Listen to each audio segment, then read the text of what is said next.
স্বাস্থ্যসেবা কোনো সুবিধা নয়, এটি মানুষের মৌলিক অধিকার। বাংলাদেশের স্বাস্থ্য খাত দীর্ঘদিনের অবহেলার শিকার।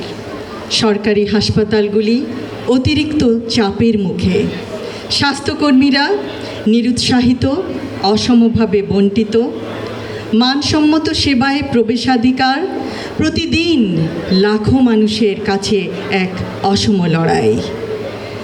স্বাস্থ্য ব্যয়ের ৭২% সরাসরি জনগণ বহন করে, ফলে অসুস্থতা এখনও দারিদ্র্যের অন্যতম প্রধান কারণ।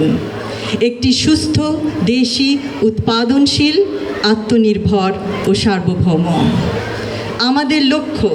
আর কোনো দিন কড়াইল, ভাসানটেক, সাততলার এলাকার জনগণ চিকিৎসা সেবা থেকে বঞ্চিত না হন। নবজাতক শিশু থেকে শুরু করে বয়োবৃদ্ধ পর্যন্ত সকলেই যেন সুচিকিৎসা পান। অন্তঃসত্ত্বা মা বোনেরা জটিল সমস্যারও চিকিৎসা সহজে ও দ্রুত পান। হৃদরোগ ও যে কোনো ইমার্জেন্সি সেবার জন্য এলাকাবাসী যেন মুহূর্তে অ্যাম্বুলেন্সের জন্য তাদের সেবা পান। এই এলাকায় মূলত তাদের বসবাস যারা এই শহরের জীবনযাত্রাকে চলমান রেখেছে, পোশাক শিল্পকে উজ্জ্বল করেছে, ইমারত গড়েছে। তাদের অসাধারণ শ্রম প্রতিটি কর্মক্ষেত্রকে সচল রেখেছে। কিন্তু স্থানীয় ফার্মেসিতে শতকরা ৪২.৬% এলাকাবাসী প্রতিদিনের স্বাস্থ্য সমস্যার সমাধান খোঁজে। তারা যে কোনো মূল্যেই সুস্থ হতে চায়, যেন অসুস্থতার জন্য ছুটি নিতে না হয়। সত্যি অভাবনীয়। আমাদের এই এলাকাবাসীর মধ্যে কয়েকজন নিবেদিত প্রাণ স্বেচ্ছাসেবী প্রয়োজন, যারা সকলকে অবহিত করবেন এই চিকিৎসা সেবা প্রদানকারী প্রতিষ্ঠানের নাম। সেই নাম কুর্মিটোলা জেনারেল হাসপাতাল।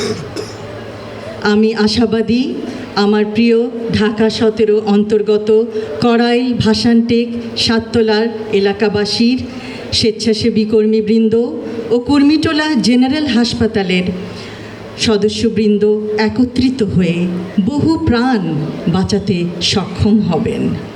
উক্ত এলাকায়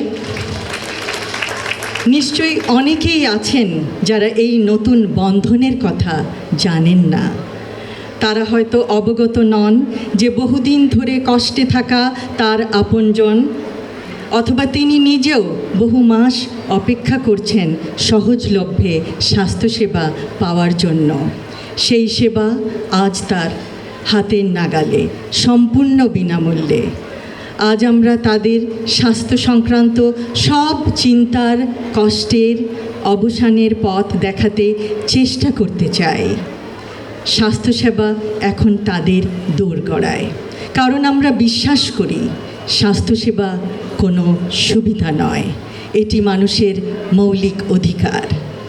এই যুগান্তকারী, সময়োপযোগী এবং অত্যন্ত জরুরি পদক্ষেপ গ্রহণে সর্বাত্মক সহযোগিতার জন্য আমি সরকারি কুর্মিটোলা জেনারেল হাসপাতালের সকল সদস্যবৃন্দকে জানাই আন্তরিক ধন্যবাদ। ইনশাআল্লাহ এই প্রকল্পের সর্বাঙ্গীন সাফল্য কামনা করছি। সকলকে ধন্যবাদ। আল্লাহ হাফেজ।